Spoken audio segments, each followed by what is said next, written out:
nuestro pecado.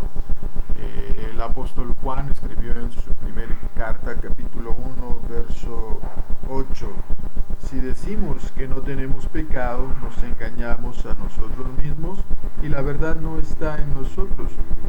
Si confesamos nuestros pecados, Él es fiel y justo para perdonar nuestros pecados y limpiarnos de toda maldad. Si decimos que no tenemos pecado, estamos mintiendo. Lo más importante a la hora del arrepentimiento es reconocer que hemos hecho mal, que hemos actuado mal, reconocer el daño que el pecado cometido nos causó a nosotros y que ha causado a otros. Dios siempre está presente.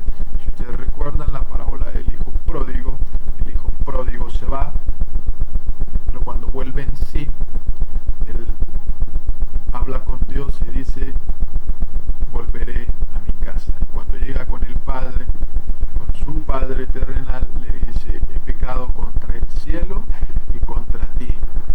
Es importante reconocerlo, es importante entender que nuestras acciones traen consecuencias hacia nosotros y hacia los demás. Es inevitable que las malas acciones no traigan un tipo de mal a nosotros y a los demás, por lo cual debe existir arrepentimiento. El arrepentimiento es dar la espalda a las cosas que nos alejan de Dios, a las cosas que nos dañan y hace que dañen a otros, y comprometernos a vivir con Dios, a depender de Dios. Pero a veces nos comportamos, o siempre nos comportamos con egoísmo, pensando que podemos resolver las cosas a nuestra manera, pensando que podemos resolver las cosas por nosotros mismos, sin la necesidad de Dios o sin la necesidad de otros. Pero es importante saber que no somos autosuficientes, que no tenemos en nosotros la virtud, el poder o la capacidad de poder arrepentirnos y subsanar las cosas malas que hemos hecho, las decisiones truncadas, equivocadas que hemos tomado, sino es de la mano de Dios. Es importante ir a Dios, reconocer que necesitamos de Dios. Ciertamente en el pecado hay mal, y ese mal puede habernos dañado, y esto puede ser consecuencia, nos ha llevado a comportarnos de mala manera, y es bueno saberlo, entenderlo, reconocer que somos víctimas, pero esto no es suficiente, porque reconocer que somos víctimas del pasado, de pecados de otros, no va a resolver nada, no va a cambiar nada. Todos hemos pecado y estamos fuera de la voluntad de Dios. Por eso es que la Biblia nos llama a arrepentirnos, a ir a Dios. Sí, somos víctimas y es importante entender que otros pueden dañarnos, pero esto no va a cambiar nada si uno mismo no reconoce su pecado, si uno mismo no va en arrepentimiento a Dios y permite que Dios lo cambie. Somos responsables de ello.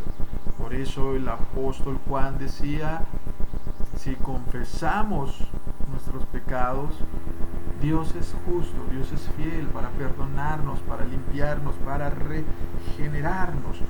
Y en esto el Espíritu Santo juega un papel importante, porque la Biblia dice que el Espíritu Santo vendrá a convencer al mundo, vendrá a convencer a las personas, en primer lugar, de pecado. Es decir, va a venir a convencerles, a hacerles entender que sus acciones son contrarias a Dios, que sus acciones no corresponden a lo que Dios demanda, a lo que Dios espera de nosotros. Va a venir a convencernos de pecado, de justicia en segundo lugar, es decir, de que necesitamos de Cristo, de que fuera de Cristo nada somos y nada podemos hacer.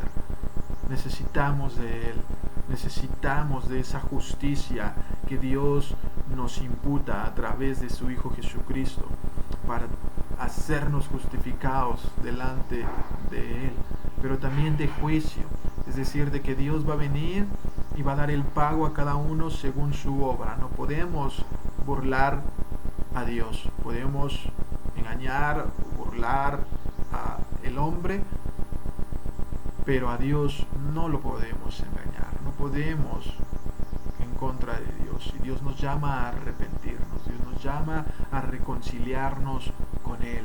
Pero el primer paso es arrepentirnos, es reconocer el pecado e ir en humildad delante de Dios, porque Él no solo perdonará, sino que Él nos limpiará, nos transformará, nos dará propósito, nos dará una nueva vida. El apóstol Pablo escribió: de modo que si alguno está en Cristo, nueva criatura es. Las cosas viejas pasaron y aquí todas son hechas nuevas. Que Dios te bendiga.